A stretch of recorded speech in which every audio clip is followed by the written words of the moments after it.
Okay, you guys, let's go ahead and let's get into it.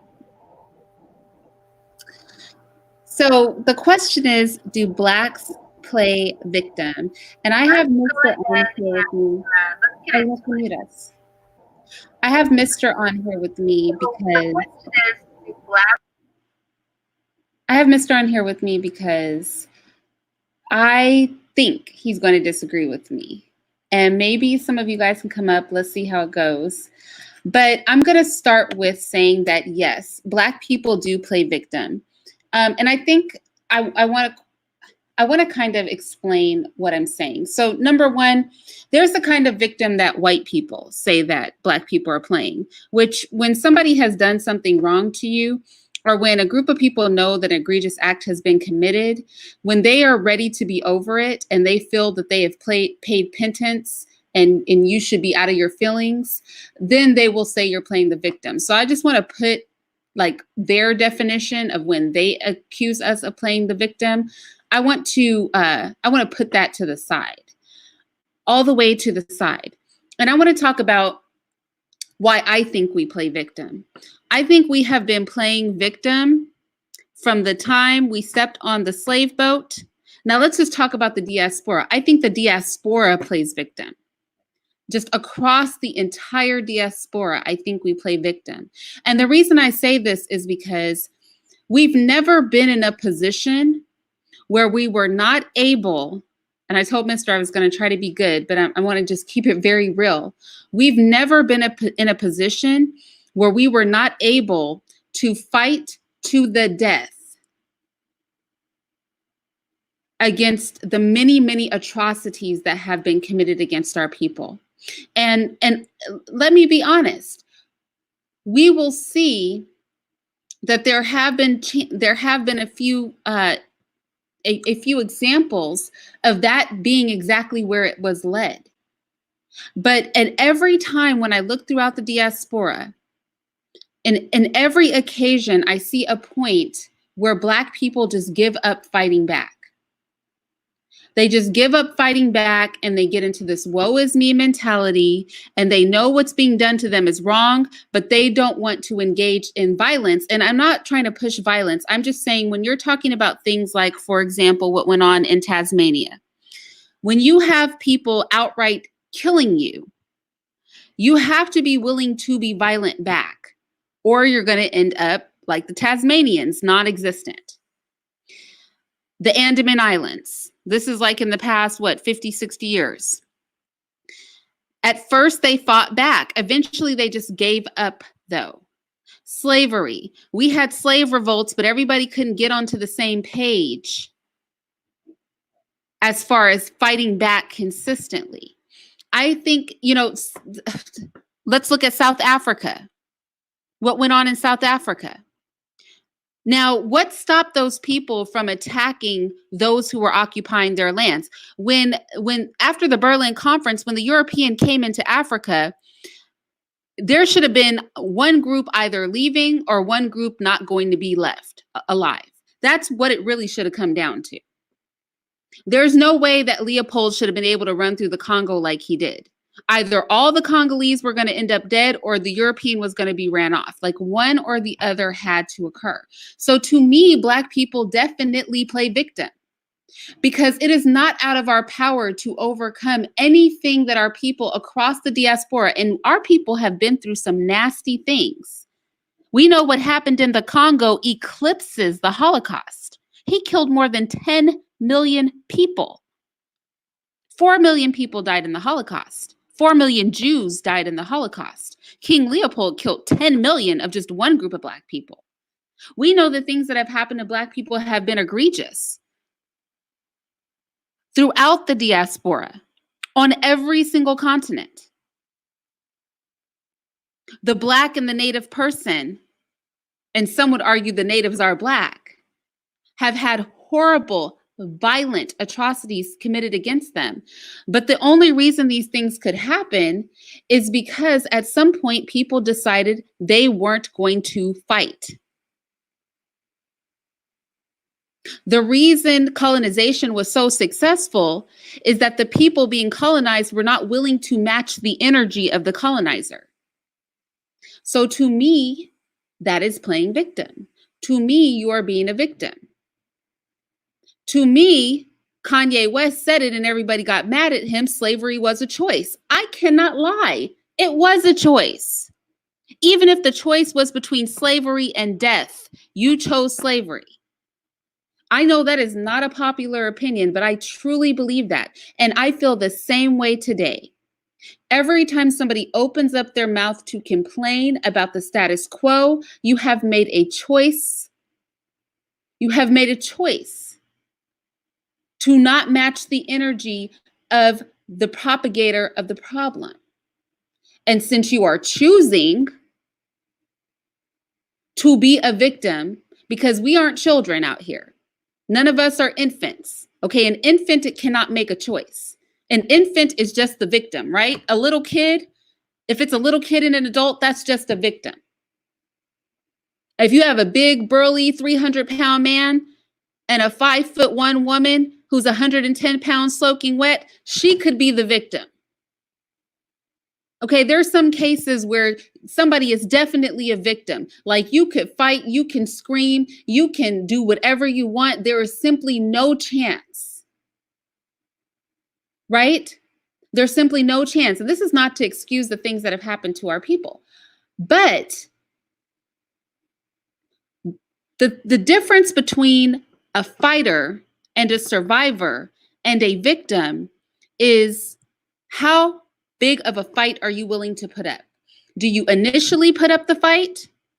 Do you initially start fighting and then you just are like, oh, it's just much easier just to let them treat me like crap. It's just much easier to let these people run me. It's just much easier. You know what I'm saying? To me, if I'm thinking, you don't want to remove these chains off of me, because should you ever unchain me, I'm going to gouge your eyes out. That would have definitely stopped slavery. If they knew the moment you unchain these people, they are going to try to kill you. You know, there is a rabbit. I think it's a rabbit or some kind of animal. Don't quote me on the animal. That apparently has some of the softest fur on earth. And people lust to wear this animal's fur. Do you know why we don't have any fur coats, fur muffs, fur hats from this animal?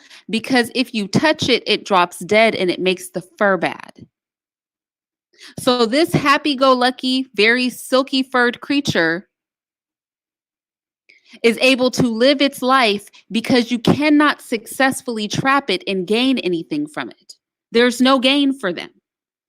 So they don't try to catch this little rodent.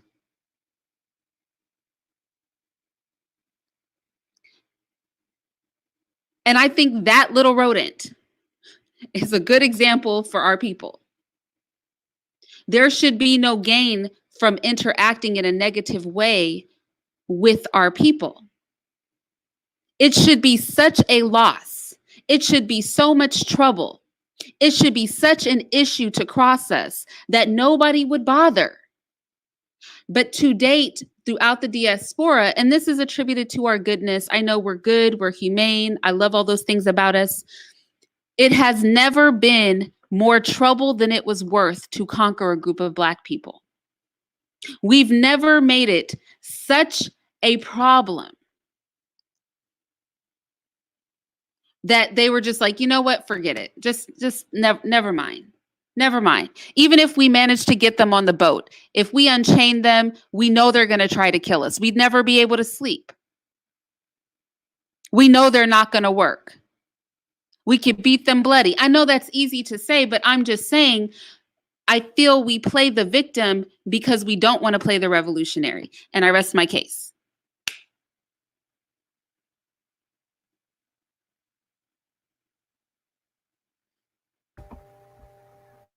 Wow. Okay. Where do you want me to start? I, I think, and I'm gonna try not to play semantics here, but I think black we are victims, unfortunately, but we're victims to ourselves. So I agree with a lot of talking points you started off with um, this conversation with. Um, I would add that when Leopold ravaged the Congo, there was also um, cannibalism as well. So, and you mentioned that there were black revolts, Haiti, and several others, um, but we didn't hold on to that same type of fight. And historically, we've known that the reason who gets in our own way oftentimes is our own selves. A perfect example of that is in Allensworth, California. We were going to have another historically black institution in California, because Colonel Allensworth was good friends with Booker T. Washington. But who said no?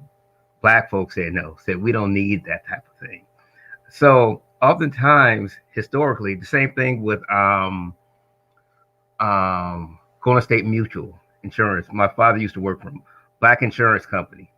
I believe it started was founded in North Carolina, and it came out here to California, Los Angeles, and San Diego. And so, why did that disband? Why did it go out of business? Because black folks said we need to be more integrationist. We need to do business with other white organizations, insurance companies.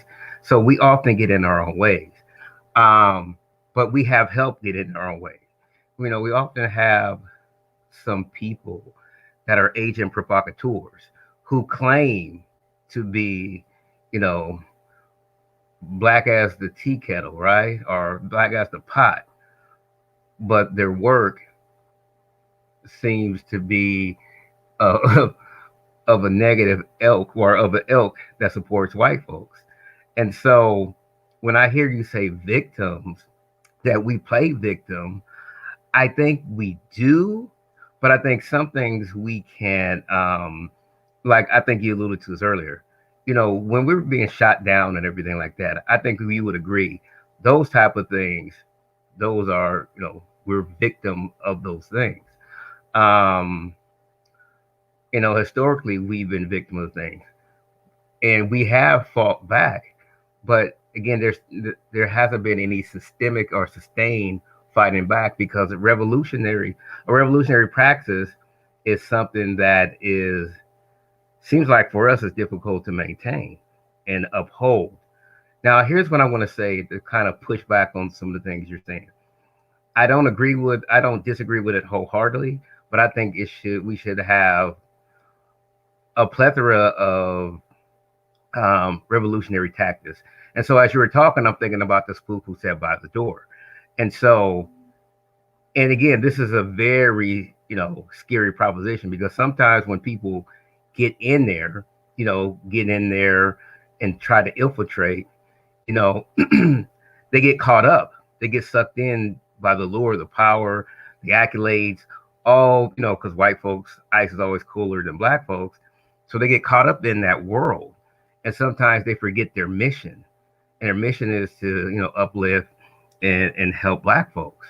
And so the swoop who sat by the door is a good example of that happening, that type of revolutionary practice that you're talking about, getting in and training people, kind of like that armed rebellion, that kind of guerrilla warfare. But, you know, those type of tactics get talked down by our civil rights leaders, by our people, by Black Lives Matters who say they're not violent. And so the people that are being propagated, they really don't speak about this type of praxis. And so if you are speaking of this type of praxis, you can't be upfront with it. You have to be very covert with it. So I'm not saying I disagree with it totally, but to say that we're not victims in the process of this type of practice, I think is incorrect because you could have scholars, you could have revolutionaries, you could have people on the ground floor who are doing this work, and they're easily picked off. So what is the protection from them? We're just gonna they shoot them, we shoot back and everything. Well, we know we're out armed, we're outgunned, we know those type of things. That doesn't mean throw your hands up and say, "Oh, woe is me." I'm not saying that, but I think we have to be very strategic in our approach. I think it has to be multifaceted and multi-tier. Yes, there should be some armed rebellion. I I'm not saying that I don't advocate for it, because I said it shouldn't be taken off the table. So that means that I do advocate for it. I mean, once you push back in the corner so far, you're going to have to come out swinging. So this is why you have the events that took place in Dallas, where you know the brothers shooting police and everything. You have things like happen in New York. You have people that get pushed to the ledge. But again, these people are pathologized and just, oh, well, they're crazy, they're this, they're that. And so we really have to look at it holistically, because there's systems, there's laws, there's all these things involved when we try to revolt and when we're trying to do things, you know, extra by extra legal means. We know the law is not there for us. So I understand what you're saying, like to crush everything and to build our own. But I mean, that's going to be very difficult in this day and age where everything is highly surveillance. I mean, we're on the platform on YouTube right now. You think people are not listening to what we're saying and saying, okay, those two Negroes right there, if they get any bigger, we know what to do to them. And so we really have to be shrewd and strategic about what we're planning to do. I always say, never let them see you sweat, never let them see you coming. But I don't disagree with what you're saying as far as us playing a victim too much. But I would say it's analogous to the boy who cried wolf, right? Yeah, we cry wolf too often, and so we know that racism is a quotidian. I mean, it happens every day, right? I believe that racism is permanent. Critical race theorists believe that it's a permanence about it, and we have to fight it that way. With that being said, we know that just about everything we encounter has racial overtones and everything. But does that mean we have to say, "Oh, woe is me, this person is racist, so I can't do X or I can't do Y or I can't do Z"? No, I mean, we can't pull that card for every little thing. And I think what happens is, and this is where I agree with you about this aspect of the victimhood, we play it so much that it's watered down. And I'm not saying that it's not valid, but again, when we really utilize that card, because we're not the ones propagating it, we're not the ones in control of saying, "Oh, yeah, that was really a racist situation right there." And oftentimes, when we only get credence and credit, is when our lives are taken. That's when this is really a racist act, because the person's life was taken. And so it's really a slippery slope, because if you're advocating for things and try to preempt them and saying, "Hey, this is wrong, we need to do X, we need to do YZ to prevent this," then you're the problem. You're the racist. If you're standing up saying, "No, this is wrong, we need to do something about it," you would be excluded. You would be labeled a troublemaker. Babe. And so I don't know how to quite sort those things. I mean, you kind of have to do what we read several months ago. It's kind of be that teddy bear effect.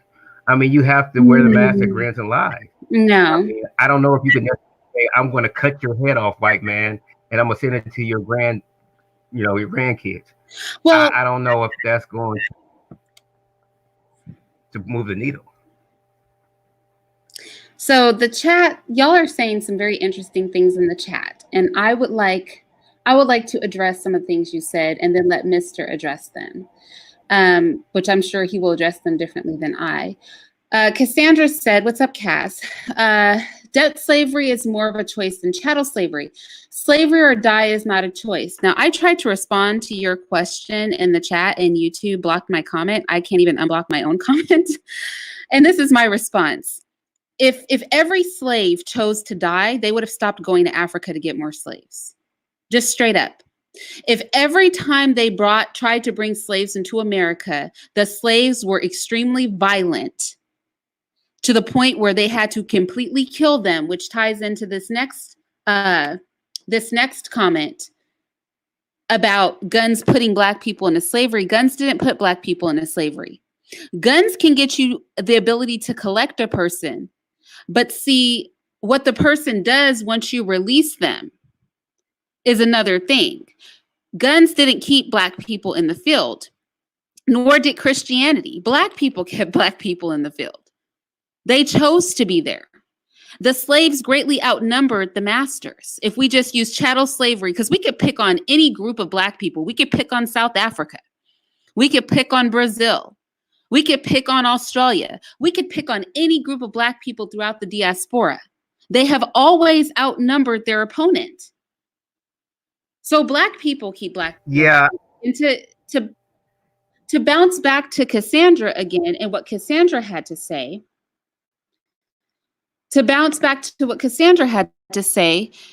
if every time they try to bring, because I really want to emphasize this, and this is why I say we play the victim. We play that role good. We are not victims.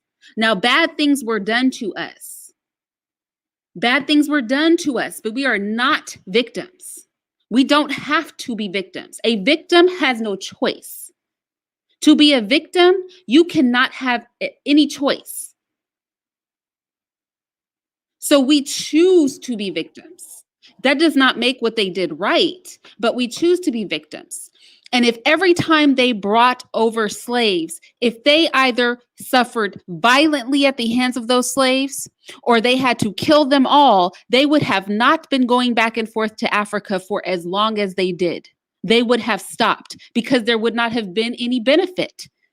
Why waste all that time bringing over people who you're just going to have to kill? Because if you try to unchain them, they will try to kill you. They would have stopped going. Now, those people would have lost their lives, but they would have saved generations of people. Because they would have known, you know what, we might have liked to use those Black people as free labor, but they're too violent. They're not controllable. They're not malleable. So we can't waste our time bringing them over here. They're not going to do anything for us. And they would not have kept going. But because they got the message, they could tame us. They could domesticate us. They could train us like you would an animal. They kept going back and getting more bodies. Why not? It was clear that they could. Well, and can I just one more? And one last thing, I disagree with critical race theory because I think critical race theorists, I think that they play victim. Even the idea that it is permanent gives too much power to the people who implement racism. If racism is permanent, then their position in society is permanent. And if their position in society is permanent, it is almost saying that your position in society is permanent. And I just refuse to accept that. This is that mentality. It's a no. We have a choice. Nothing is permanent. It can all be undone. It can all be usurped. It can all be addressed. Y'all just have to want to address it. Okay, and I'll shut up. So when critical race theory say racism is permanent, is what's meant by that. That means you have to fight it with a sense of permanence, like it's nonstop. And we know racism formulates through several axioms, right? It's in sex, government, all these different things. So there's never a day off because you have to fight it that way. But as you were talking, I'm looking at some of the comments. The thing of it is we have to talk about the mental enslavement. And I think you were alluding to that. I mean, because we know Harriet Tubman said that she could have freed, hundreds more if they didn't know they were slaves. I mean, so that's a big part of it. And so trying to get enslaved-minded folks to understand that they're not that. And there were several people that understood that, but there were several others who felt that they were. Like, where are we going to get anything better than this? I mean, Master's treating us good and everything. We can't go out there and do that. It was that mental enslavement that really got in the way of a lot of uprising. I mean, there was a gentleman by the name of Hayward Shepherd, and so when John Brown and his sons went to did the raid at Hopper's Ferry, Hayward Shepherd basically ratted him, squealing and say, "Oh, this dude is about to come and raid us and get these guns and everything." And so he was shot and killed, but the Sisters of the Confederacy honor him, and there's a statue somewhere, I forget where, of Hayward Shepherd. But I bring that up to say this is the mindset of so many black enslaved folks had. Like, we're never going to get anything better than this. And so for those people who have this those people that have this revolutionary practice like you, and they had it back in the day, they not only had to fight against these white enslavers, but they had to fight against these other folks who had this enslaved mentality. And so you're fighting on both fronts, and the same thing is still in place today. And now it's way more nuanced. And so it's just a difficult thing to try to thwart when you're fighting on so many different angles. And I'm not saying it's an impossibility, but it's very difficult when you have so many barriers in front of you. So, oh, I want to go back to the comment section because y'all aren't going to slip and slide out of this. Okay. All right. No, let me say this. So, Ahmed said, there were slave revolts. They were not well documented. Cassandra said, who said slaves weren't violent? Now we're going to start blaming Africa. So those two comments are kind of along the same line. So let us be clear. I am in no way, shape, or form, and everybody knows that I'm Gullah. I'm in no way, shape, or form saying there were not slave revolts. But clearly, slave revolts were not the status quo, or slavery would not have gone on for hundreds of years. Let's keep it real. Let us keep it real. On this channel, we read a slave narrative where a slave literally said he thought about escaping, but then he thought about the nigger fights and the enjoyments of the plantation and thought he would stay put. That was an actual slave talking. So we're not going to sit here and sugarcoat this crap. We know that there were the Gullah Geechee who had a 50-year slave revolt. We know there were the Nat Turners. We know that there were slave revolts, but we cannot sit here and act like that violence was the norm or the majority of slaves, because there is no way slavery would have gone on for hundreds of years if the majority of slaves were behaving that way.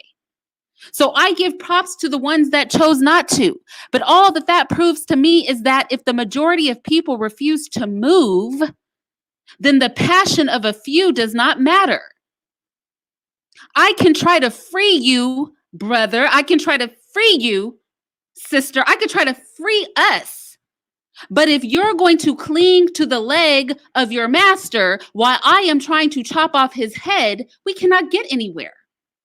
So please do not convolute me saying that we play the victim, that we have choices, but we choose not to make those choices because the choices may not be ones we like, which brings me to somebody else's comment.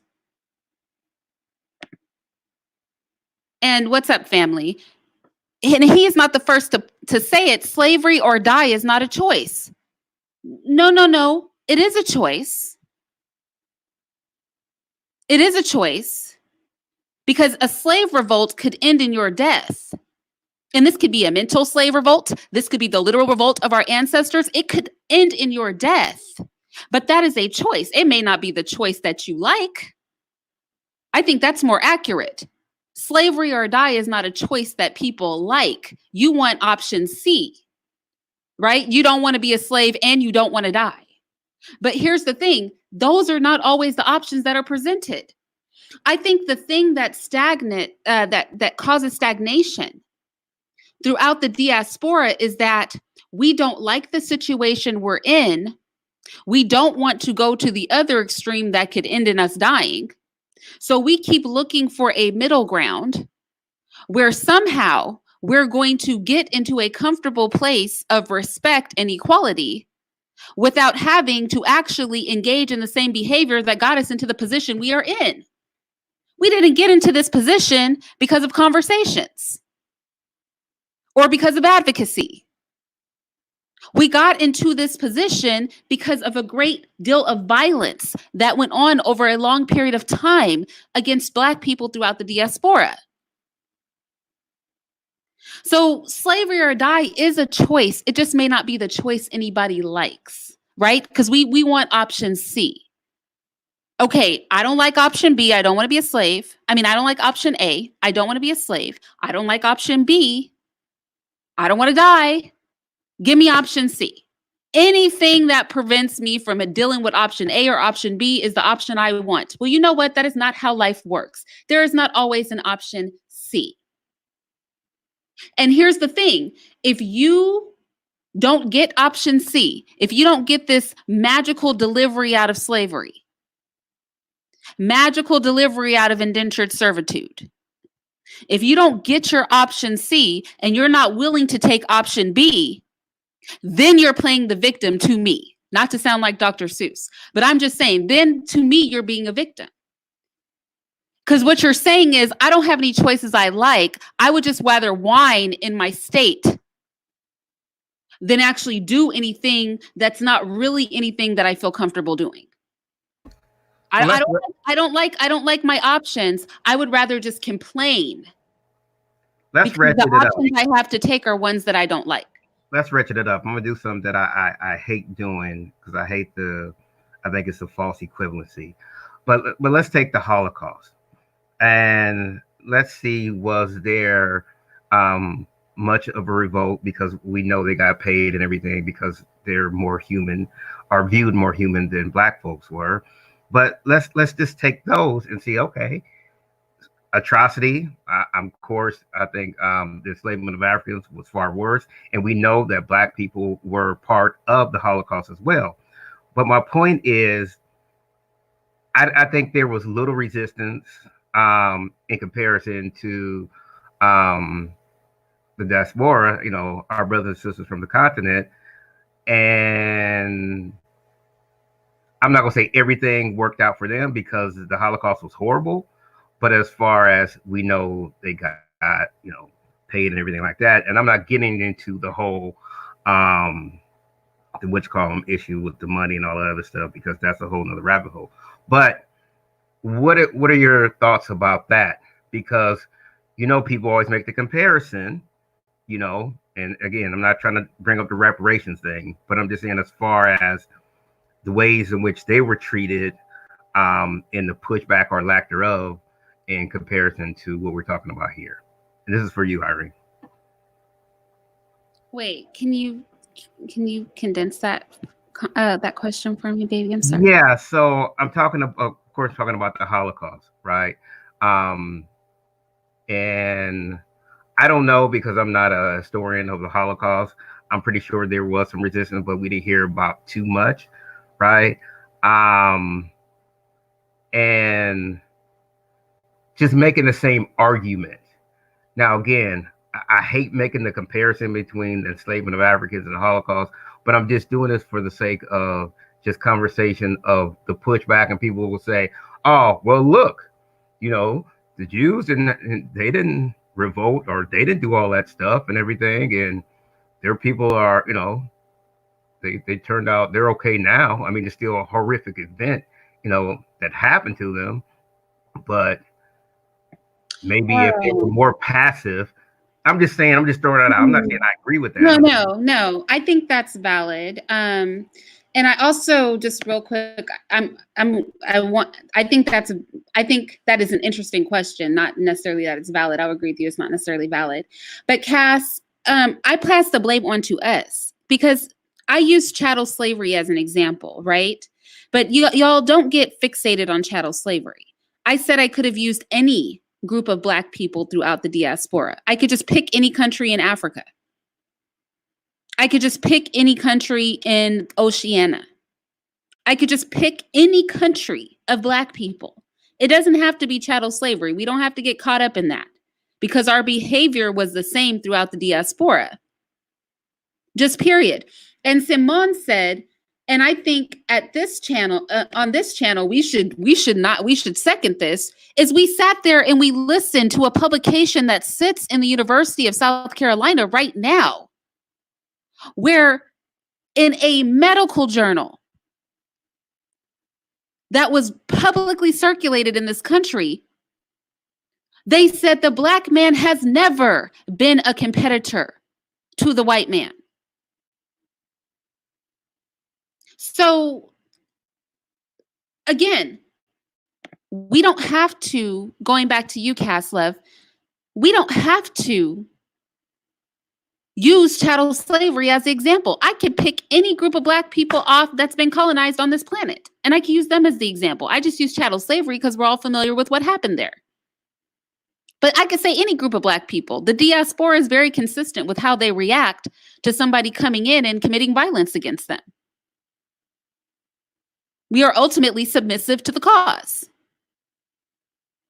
Now, I don't blame them, slaves, any more than I blame us, slave. I don't blame them any more than I blame us. I blame us equally because this is something that is perpetuated generationally. Now, to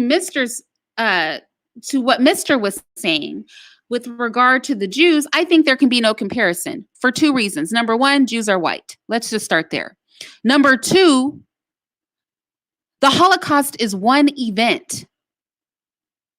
It's one event. It's one thing that happened. The systematic oppression of Black people, people with Black skin, is a global phenomenon that has occurred on every continent other than Antarctica. 6 out of 7 continents.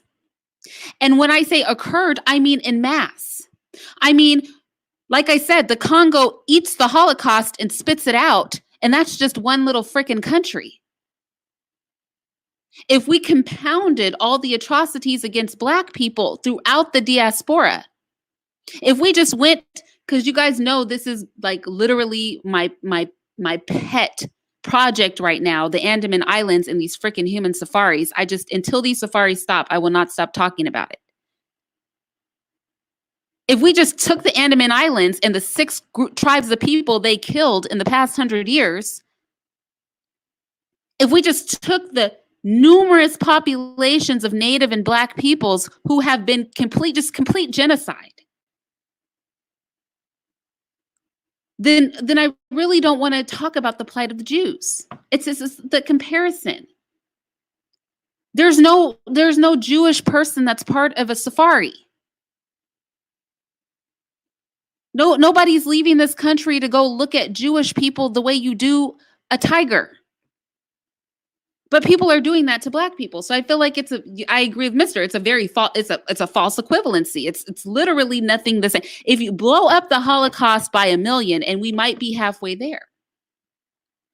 But to my original point, at the end of the day, the problem throughout the diaspora is something that colonization has taught about Black people, is that we'll fight in the beginning. And there will always be a handful of us that will fight. But most of us aren't trying to do that. We got 99 excuses, but fighting is not an option for us. Anything that's going to cause us to break a fingernail or get bopped on the head, we're not really trying to do that. We're not about that life. That's all colonization has really taught us about the diaspora. And so we have to examine what that is in ourselves, or it cannot be corrected. We will be forever talking about the bad things people did to us because they will keep doing bad things to us because they will know they can get away with it. You're not going to do anything. You might complain. You might tell them they're bad. You might say you're wrong. You might look how evil these people are. You might say, let's get together and talk about this. Let's educate each other about this. But all the talking and the education and the finger pointing in the world won't get them to stop because they know they don't have to stop. Because you're not going to make them.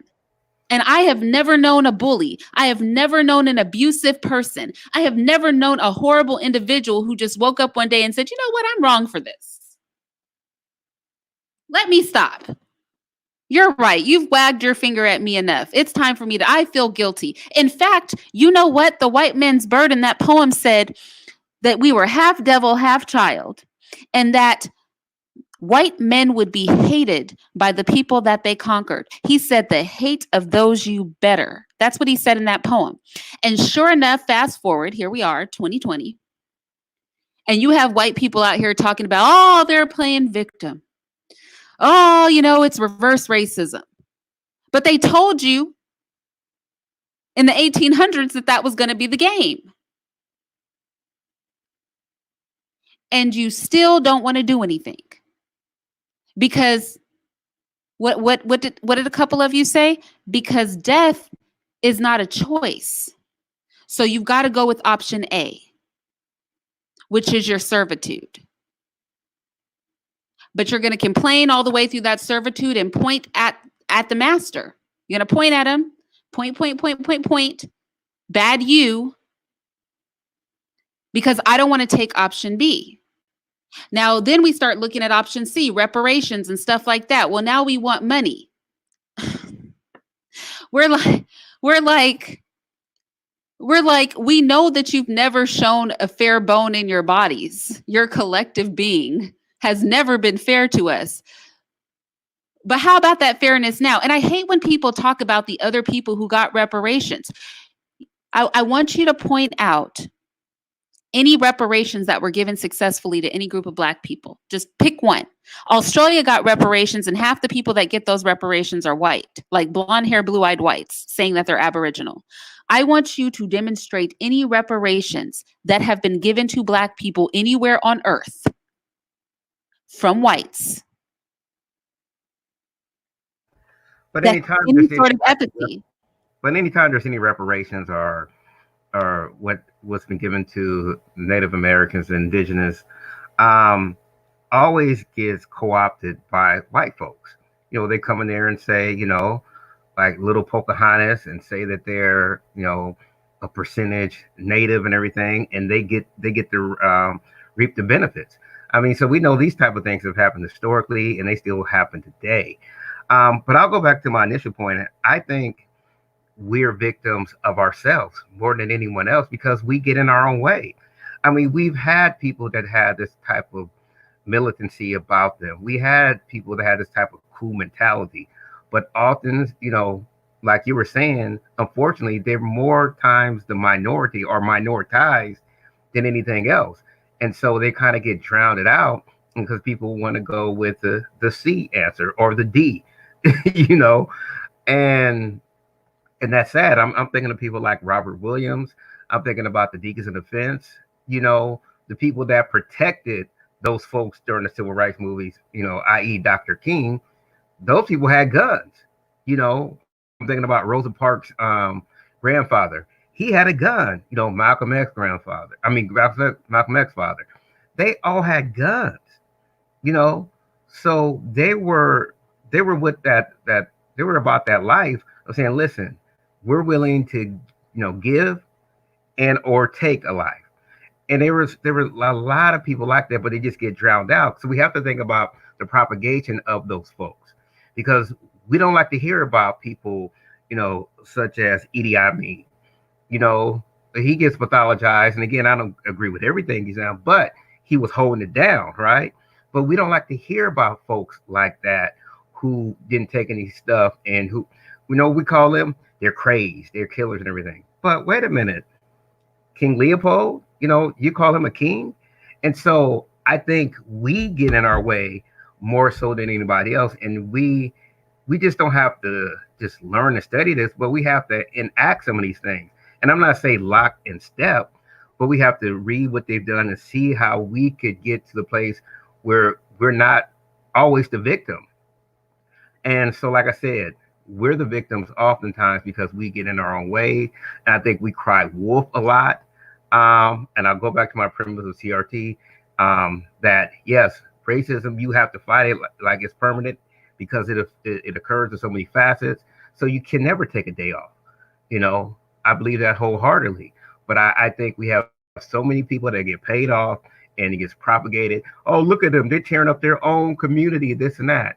But nobody said that when Tulsa, Oklahoma, when they're dropping bombs and everything. No one said that in 1984 when they literally dropped bombs in Philadelphia on the MOVE organization. So we've had organizations that were willing to do this, but the ways in which they're pathologized is that, oh, they're just clowns. They're just foolish. I mean, really the only organization that really didn't get that label and they kind of get it was the original Black Panthers. But then they said, oh, well, they just all wanted white women and they were just druggies. So, I stand corrected. They were pathologized too. So we have to make sure we're telling a narrative and we're learning from it accurately and not just learning from it, but acting on it. I'm thinking about the truce in Los Angeles where the Bloods and Crips got together, and how did that truce end? Because again, police staged it and they say, oh, they used to do drive-bys. The police were actually doing the drive-bys in the rival gangs neighborhood, and it started all over again. And so we have to just learn and read and not just react. I think we have to be strategic and systemic, and I think we have to have a multiple pronged approach in doing this. Because if not, you know, I believe you and I agree. Yes, it's going to cost our blood, but we need to do it strategically. Can't just go out and say, okay, I'm just going to start popping off, because that's not strategic and that's not sustainable. But I think if we are going to, really use our intellect and really look in the past and see what worked and what didn't work, I think we may have a chance. But again, who gets in our way? We get in our way, and that's the unfortunate part. And we got to get to a point where we got to start, taking out some of our own. And that may sound crazy, and people, that's a very polemic, statement, very controversial. But if we're really serious about people getting in our way, we can love them, but, are we going to love them to death, or are we going to love them to life?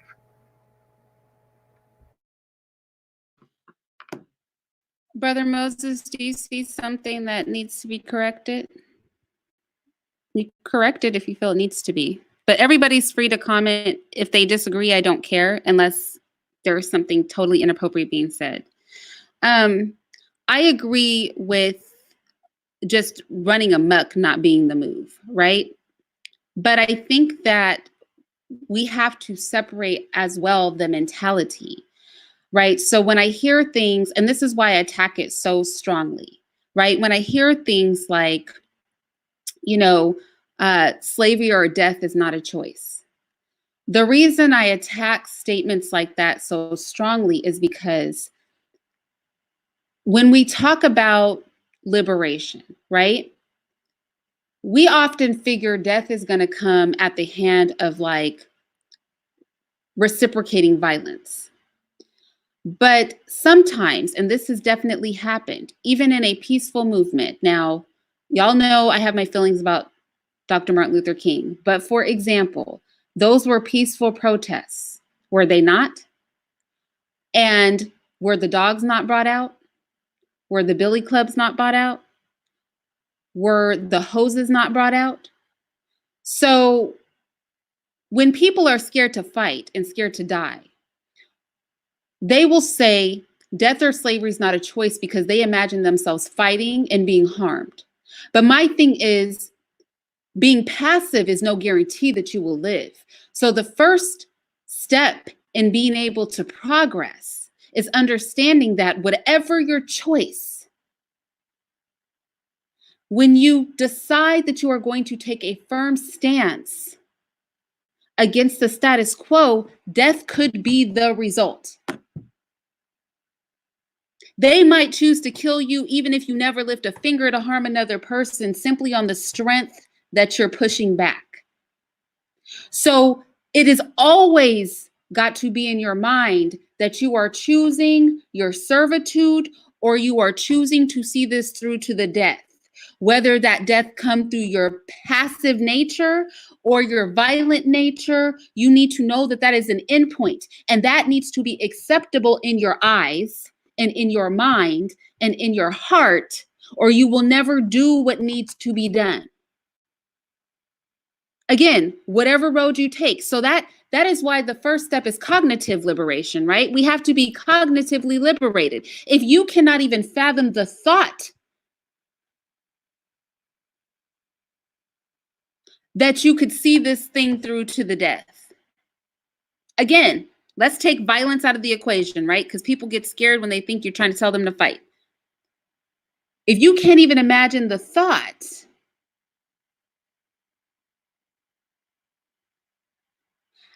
that you could end up in a certain position, how are you going to engage in any sort of meaningful action?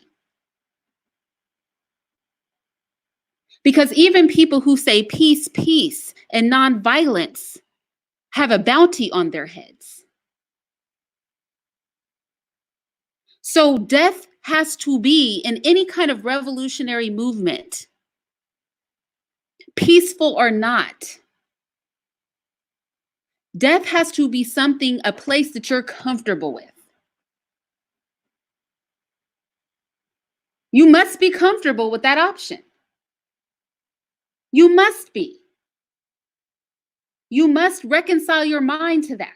That's the first step. We can't even have a conversation. There's no conversation to be had if you cannot even recognize that. Because, like I said, if you never pick up a gun, you never punch a person in the face, you never do anything violent, your words can cause your death. You being adverse to the status quo could cause your death. Too many people listening to you could be your walking papers into the next life. So you must always know that when you are pushing back against a system that does not want pushback, that there could be a bounty on your head. And that bounty might get paid in the midst of a battle or in the midst of you giving a speech. So I push back on this mentality that slavery or death is not a choice, because if that is the mentality, where are we going? What are we doing? So let me just chime in. No, I agree that there's obviously some trepidation about, the physical death, right? That we blacks that are, in a lot of sense of the word, still enslaved, right? Um, we don't want that, right? And if we're being honest, nobody wants to die, but what are you willing to live for? You know? And so I want to just pivot to away from the physical death. And I think some of us would, if we we're being honest, are just as afraid of the social death. You know, the things that we would be handcuffed are the arrested development, right? So the things that we won't be able to do because of association with this type of revolutionary praxis and rhetoric, doing certain things that seem polemic or too black, right? And so, and that's why we kind of distance ourselves from certain people who are, controversial, or they're too black, or they're talking that black stuff. And so I think we're looking at, I think black folks have, you know, this this fear of multiplicities of types of deaths. And I think social death is a huge one because again, we always want our 15 minutes of fame. We want to be on CNBC. We want to get the tenure. We want to get published. We want to do all these things. And if you're hit with that type of social death, then it impacts you economically and impacts a whole lot of things. And so there's a myriad of ways that you have to be prepared for folks at you, like you were saying, you have to prepare yourself for this. You know, I used to always say this, and my ex-wife used to get upset. I said, I want to die early because what I stand for, what I do, and everything, and there's no way that, now I'm happy to be alive, but the things that I stand up for, the things that I do and have done, yeah, it's not a thing that people really like. And I used to get called a troublemaker. And so, you make people uncomfortable, they'll get rid of you, like they did to Dr. King, like they did to several of our leaders, right? And so I think King was resolute with the fact that he knew that he was going to die. Now, we can't take that away from him. You could disagree with his practice, Irene, but I think that he knew he wanted to live, but even said it. You know, I'm not going to be around. And most people that embark in this type of work, really and genuinely, they know that their time is not going to be long, because that's just the nature of the beast. That's what you signed up for. And so I think there has to be, this overstanding of that reality. And then, okay, then what are you going to do about it? So how are you going to set up your partner, your kids, and everything? If you know this is the case, how are you going to make sure you're not going to be there? But economically, and again, the money can't replace you, but how are they going to be taken care of? And see, these are the things that we have to look. I mean, if we're really talking about this seriously, that's why I say we just can't go willy nilly. Are we going to make sure we have, things set, policies, living trust, all these things in place to make sure that the revolution can continue? Because it shouldn't just die with the revolutionary. But again, that's what I'm talking about. We don't think forwardly. We talk about these things, but we don't really say, okay, this is how this is going to play out. We often play checkers instead of chess with this.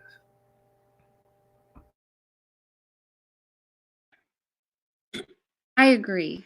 I want to, Armia said, I don't feel enslaved. Our situation may not be great. Whose is? But I'm never going to compare us to the plight of our ancestors. And you know what? Facts to that on a lot of levels. What I'll say is this. I will say that we may be even more mentally enslaved than our ancestors. Physically, I think Black people, and that's kind of what I was saying earlier. Do you know what I mean? When I said, oh, I'm a revolutionary, but I live a comfortable life, right? So when we're comfortable, we're not feeling very revolutionary, right? Because our life's not so bad. I was actually saying this earlier, Armia. When we're comfortable, we go, I don't have it so bad, right? I don't have it so bad. But let's make no mistake that whilst on a grand scale, right? Technically, legally, the same things that occurred during slavery are not allowed to happen now, that those things do still go on, right? They do still go on. You can still be beaten to death as a Black man, right? You can still be enslaved into the prison industrial complex. And I mean, that's mostly who's there, right? Largest prison population on the planet is 14th Amendment. disproportionately Black men. What would you say? Yeah, the 13th Amendment, excuse me. Right. So while I agree it's not apples to apples, it's become more there is a film over it. I would say that the mechanism is still the same, right? But Yeah. different. And it's Yeah, not I would agree with. Go ahead, I'm sorry. Yeah, I would agree with that. I think I just would frame it a little bit differently as far as comfort level, because when I think of a revolutionary, it's not about the individual comfort level. We're looking at us as a whole. So just because I may be in a spot of comfort, and or my family is, but when I look at the masses of our people, then I'm not comfortable. I mean, so physically, yes, I am, but I know there's more work to be done because our people are still suffering. And some of it is arrested development, and some of it is a self-fulfilling prophecy. I mean, we have to just be real with that. Some of us bring these things onto ourselves. We know there's some systems in place that allows for that, but sometimes we can navigate it differently. But there's things that, I feel as a revolutionary, when I see my brothers and sisters struggling, I'm like, okay, I know there's more that I could do. And so that's how I look at it personally. And again, not everyone's going to be at a place where, it's all kumbaya as far as Black folks, but we know that there's still a lot more work to be done. Yeah, I would agree with that. Do you think we need to carry this out, or do you think we should wrap?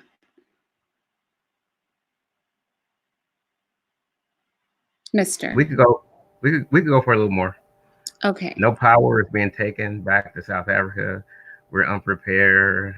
Yeah, they're talking about, so this is because earlier, Amin, let me try to find yours. Earlier, Amin said in South Africa they have the EFF, which is questionable. I like Black First Land First better, Amin, but both of them I think are trash. But if I had to pick, I would pick Black First Land First for who not that I think anything's going to get accomplished in South Africa. First of all, let me start here. I don't see anything getting accomplished in South Africa. Nothing meaningful. Okay. The okie doke has been going on for too long down there. But what I will say is if I liked the rhetoric of Black First, Land First. I liked, and I even on this channel use them as examples of how to hold an honest conversation, you know, about what the deal is. Like they would be on hold. This was like a flashback to the 70s, you know, where Black people would come on and they'd be on, you know, doing debates at universities and, you know, on the news and on talk shows and just like not giving a crap and just putting it out there for what it was. I was so refreshed by Black First, Land First when they initially started speaking. It was just nice to hear somebody just not be politically correct and just put it out there. But I don't think anything's going to get accomplished by either organization down there. Here's the thing. When we talk about legally and economically, all that legal means is that there is a status quo, right? So let's use South Africa as the example. The Berlin Conference happens. Cecil Rhodes is given South Africa, Zimbabwe, and Zambia. Those are where he colonized, right? He had his private paramilitary armies kill about 60,000 people. He started a land grab. He created a bunch of laws. Like, remember, we're talking about South Africa. He created a bunch of laws that basically made it so Black people couldn't vote in their own country. Right? This is South Africa. So random white person is at the Berlin Conference, comes down in the name of Britain, starts a paramilitary army that kills 60,000 South Africans, facilitates the murder of hundreds of thousands of others, then proceeds to create laws so that they can't vote. Remember, this is what brought in apartheid. So we have to talk about this. Creates laws so that they can't vote in their own land. So they can't own land and they can't vote if they don't own land. Okay. Then he revives the Master Servants Act so that you can now torture your Black employees, if you want to call them that. And this is the foundation for apartheid, right? So when we talk about legally usurping what has happened and legally doing restoration in South Africa, you're talking about legally as in operating within a system that was started by Cecil Rhodes that is bullcrap. And they need to have a social political revolution and tear down that whole government because everything that sits in South Africa now is at the hands of a mass murderer. So when we talk legally, what we're talking about is operating in a legal system created by killers. So I don't understand that. I don't understand these. I don't understand these when we have these conversations. What does legally mean? Well, Irene, I think you're being a little too hard because they've gotten rid of several of those Cecil Rhodes statues and everything, so they're making progress.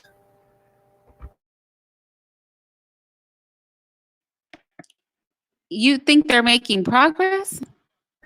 I was being sarcastic. Is that what you said? I mean, oh, okay. I was like, I was being sarcastic. I mean, the fact that they get rid of some statues and everything, and people are jumping up and down the street and everything, and I'm like, that was a symbol of oppression, but the oppression is still ingrained, like you articulated so well earlier. So you still have the systems in place, but you just got rid of a statue. And here in America, we still have the Rhodes Scholar. And everybody's trying so hard to be a Rhodes Scholar, but they don't even know where it stems from.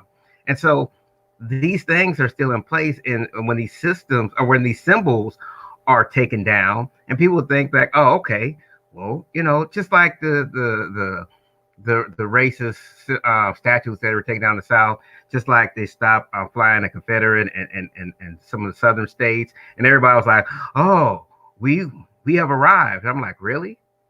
You know, I mean, look at the laws that are in place, but you're fixating and stuck on the symbol. I mean, sometimes that's what I say. I go back to we get in our own way because we don't really realize what progress really is. But we think when the symbol is removed and everything that we've actually done it something, and that couldn't be anything further from the truth. Yeah, I think that that is really important. We do accept symbolic progress, right? We don't need real progress, but if you can give us a symbol of progress, we will appreciate that. And some of my least watched videos on this channel is when I did my cognitive liberation series, and where we went into the European scholarship with regard to how revolutions start, and that scholarship is how they determine how society works today. And a lot of that is tokenizing progress, right? So they found that if you tokenize progress, if you allow people to feel involved, if you allow them to feel like they're economically upwardly mobile to some degree, that they will not revolt. Right. So you don't have to, and this is crazy, right? Give them enough power to actually effect any change. But if you make them feel like they have a voice, if you make them feel like they're part of society, then they'll be content and then they will not revolt. Because what they have found over time and years of imperialism and colonization is that they tend to have uprisings. Because remember that all of the European royalty were related, right? Heavily inbred throughout all the European countries. And a lot of their family got thrown out of their positions. And so, as they were colonizing places and as they were watching their family be massacred within Europe, something that they learned is that you have to give the people something to feel comfortable and happy. If I feel comfortable when I go home, I've got food, I've got a car, I have some entertainment, I have some distraction, then I can overlook some obvious issues in the system. And so if I feel like, okay, I see a Black person, they're a part of the Senate or they're a part of the House, or I get, a mulatto president. Granted, he didn't really do anything for us, but he was there. The symbol, the brown skin symbol was there. Well, then we're like, okay, there's progress. When in reality, right, we're actually moving backward. Our households have less money, right? Our homes are more broken. A huge part of our men are in jail. We have communities where you start with the men outnumbering the women, and between death and jail, the women start outnumbering the men when they reach about their 20s. So we have all of this symbolic progress, as Mr. said, that makes us feel comfortable because we can look at our individual lives. And if we all do that, none of us will ever do anything, right? If I look at my individual life, I don't have a problem. I don't. I don't know of any of my family members that are incarcerated. Well, if we take that step further, looking at the symbolism and the ways in which they use that, it's masqueraded to seem like we're making some type of real progress. And then that gets caught up with the racism. So again, you could just elevate Black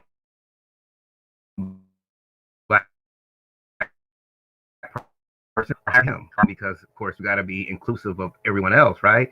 And so those are the types of games that start to be played, especially when um, you start talking about affirmative action, which has been pushed back upon and just eradicated, right? And so, but we go for that. We go for that all the time. I mean, this last president election or this current president election, and we had two Black people on there, and I think they were probably the worst. Well, two of the worst candidates on there, not because they're Black, just because I didn't think they were very good. But we just go with anything that's Black and symbolic, and I'm like, no, and they know that that's going to gravitate towards us. I mean, so if any one of these nominees, select, Booker or Kamala and everything, Black folks gonna lose their shit. they're going to go nuts. Oh yeah, I got to vote for them. Why? Because it's symbolic. And again, the Democratic Party is really good on playing on those sentiments, and black folks fall for it all the time. So when we're talking about being a victim, I keep going back to it. We oftentimes get in our own way, and we allow the victimhood because again, we're so easily appeased with this fake symbolism. And I don't know when are we going to learn. If we didn't learn from Obama, I doubt if we ever learn. Well, I mean, maybe so. Maybe so. I don't think, I think that we feel, and somebody was saying that in the chat. Who was it was saying it? Deanie was saying it. What's up, Deanie? From where we were, it's progress, right? And I feel like I think a lot of people feel that way. But I'll tell you the measure of progress. I'll tell you what the measure of progress is, right? Collectively. You know, Mr. was talking about, so I said, we have to resolve ourselves that death is going to be option B, right? And Mr. expounded on that thought and he said, and that death can come in many ways, right? So we're not just talking that physical death. We're talking, it could be financial death. It could be social death, right? There's a lot of ways you can die. And honestly, all those deaths are deaths that we fear, right? We fear the loss of our livelihoods. We feel the loss of, you know, that social loss. We fear the loss, that monetary loss. We fear the loss of the bubble that is our comfort, right? A mark of an actual revolution is that you start to suffer those little deaths, right? Because if you're stirring the pot,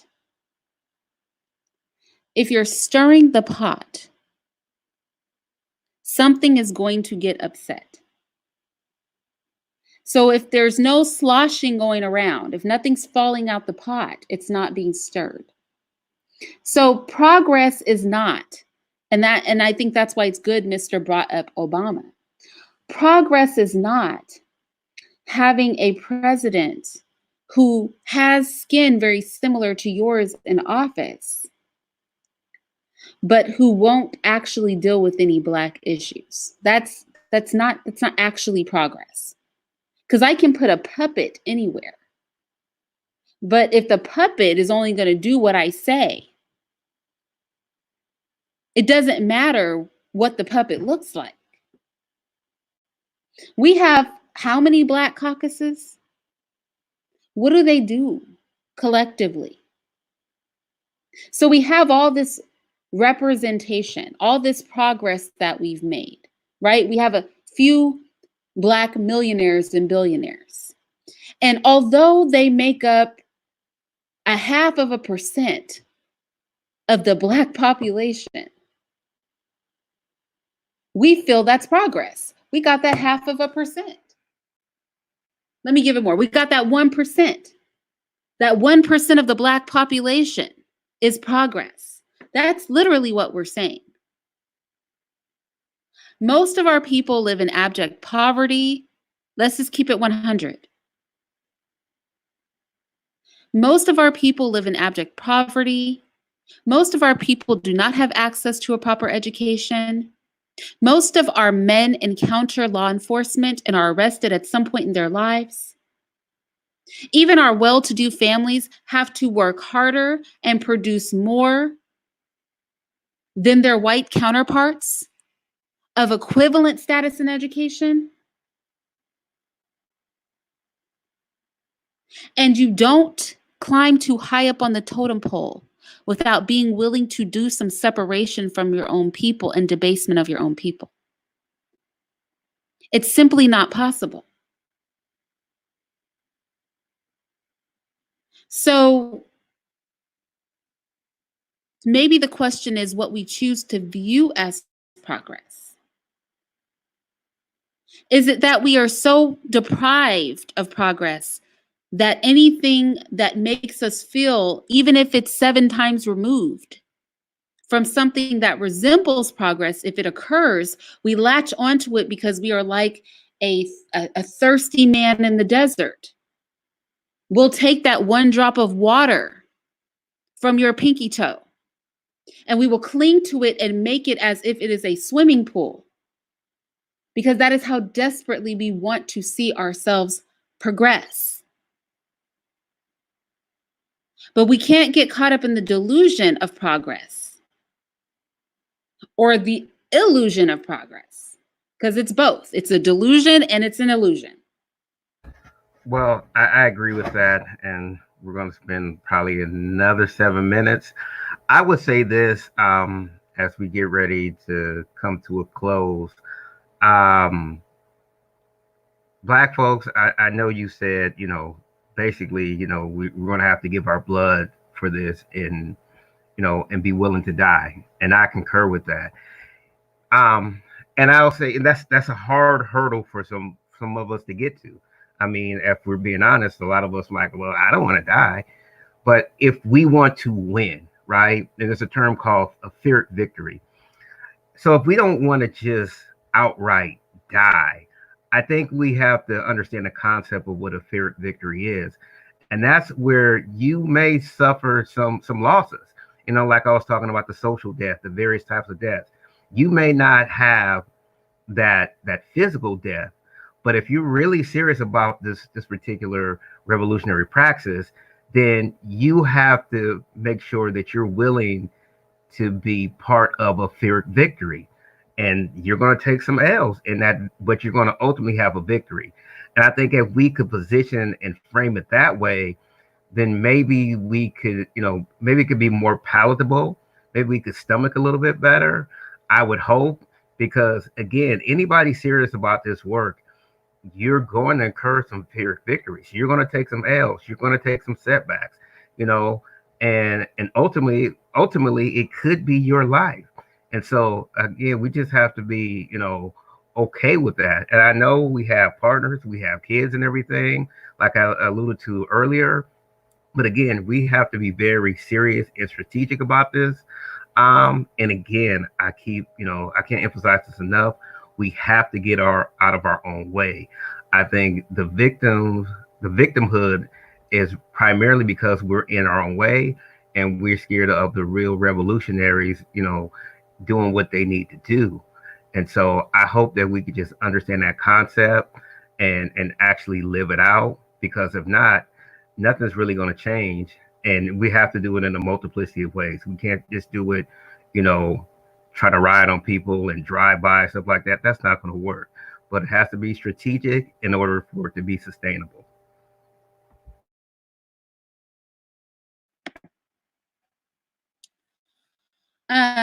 Oh, Cass, I think that might just be YouTube. So if a mod doesn't catch it and unblock it, I think YouTube automatically does. But I can't see things on StreamYard. I have to go on my phone. I can't see any comments to approve them. So that might be why. So this is what I would say. I will say, so I want to address what RBR brought up. RBR brought up the things that Obama had done. So Obama may have allocated about 100 to 150 million dollars to RBR brought up HBCUs, things like that. Our budget is $2 trillion. So like I said, the drop of water off the toe. You know what I'm saying? Because it takes $100 million, right? To even tap into $1 billion. And our budget is 2 trillion, as in try. So that is nothing. He did nothing. These numbers sound big to us because we don't have that money. But in the grand scheme of what this country spends in the trillions, that's nothing. It is a drop off the toe, and a dirty toe at that. I just want to give like my closing, because Mr. gave us 7 minutes and I think we're just down to 2. And I just want to say that, do Blacks play the victim? I think not in the way that white people say. White people say Black people play the victim because they don't like feeling guilty. They feel some level of guilt. They feel guilt for what their ancestors did in the same way that we feel badly for what our ancestors went through. They feel that attachment to their ancestors as we feel to ours. And they don't like that feeling. And so they say that we are playing victim because they want us to shut up. What I am saying is screw them. I am telling you that we are playing victim because we have seen the history of our people throughout the diaspora. We see where countless times our people went wrong. And that is because there is a level of pushback we are not willing as a whole to pass. That is not to say that groups of Black people didn't try to push that threshold. That is to say that the majority of us will not. And so at this point in time, right, now that we have reached this stage of things, it is now playing the victim if you refuse to cross that threshold. Because there are no excuses anymore. You don't have to simply stand by and point and discuss and feel frustrated at what is going on. You can be active in stopping this thing and improving this thing in a way that is meaningful and measurable. And that applies to not just the token Blacks, but also the rest of us, the majority of us.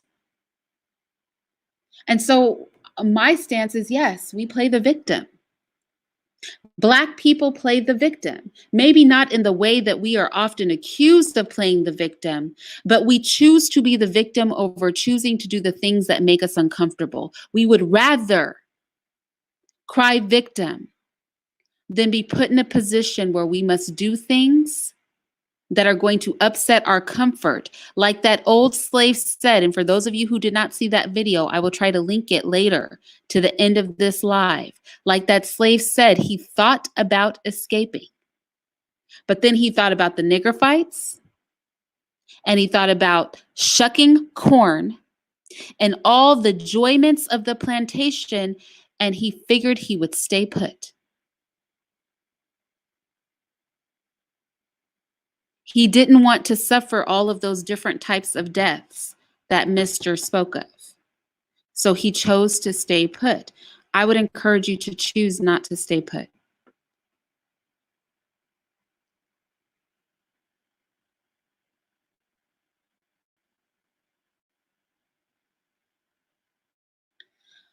Okay, I'll talk to you guys later.